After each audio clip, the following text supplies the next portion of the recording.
ভগবানের কাছে মাঝে মাঝে প্রার্থনা করতাম গো, আমাদেরকে যেন সেই ছোটবেলায় একটু ফিরিয়ে দেয়।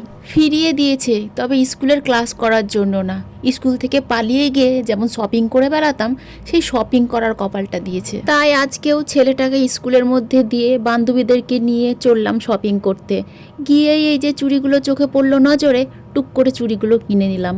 তারপরে এই কানেরগুলো চোখে পড়লো, কিন্তু কানেরগুলো নিইনি, 150 টাকা দাম বলছিল। বুলটি একটা কিনলো, ও দিল ওর যাকে গিফট বার্থডে উপলক্ষে। তারপরে চলে গেলাম ফ্যাশন আপে। ফ্যাশন আপে গিয়ে দেখি প্রচণ্ড মেঘ উঠেছে। সুদীপ্তা ভাবছে বাড়িতে গিয়ে জামা কাপড়গুলো তুলে রেখে আসবো না শপিং মলে ঢুকবো। তো সুদীপ্তার বাড়ি শপিং মল থেকে একেবারেই কাছে। তো জামা কাপড় ভিজছে ভিজুক গে, আগে আমি শপিং করতে যাব, এই ভেবেই সুদীপ্তা ঢুকে পড়লো শপিং মলে। আমি গিয়ে একটা টপ পছন্দ করলাম। টপটা তবে আমার গায়ে হলো না, প্রচণ্ড লুজ। যেহেতু আমি রোগা পাতলা মানুষ, এত মোটা টপ আমার গায়ে ঢলঢল করবে।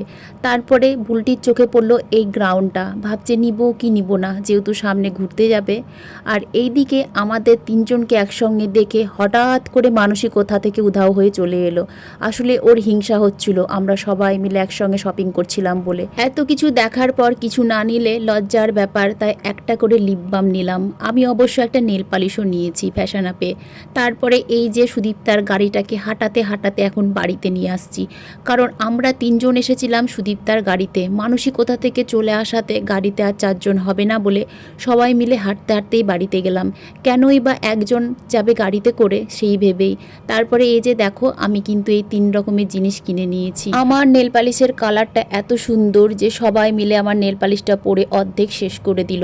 তারপরে এখন স্কুলে যাওয়ার পালা। মানসী যেমন একাই এসেছিল, তাই ওকে একাই গাড়িতে করে স্কুলে পাঠিয়ে দিলাম। আর আমরা তিনজনা যেমন গাড়িতে করে এসেছিলাম, তেমন একা একাই হাঁটতে হাঁটতে এখন স্কুলে যাচ্ছি। আর আমাদের তিনজনকে একা একা যেতে দেখে মানসী আমাদেরকে একটু মুখ ভেঙচিয়ে দিল, বেচারি।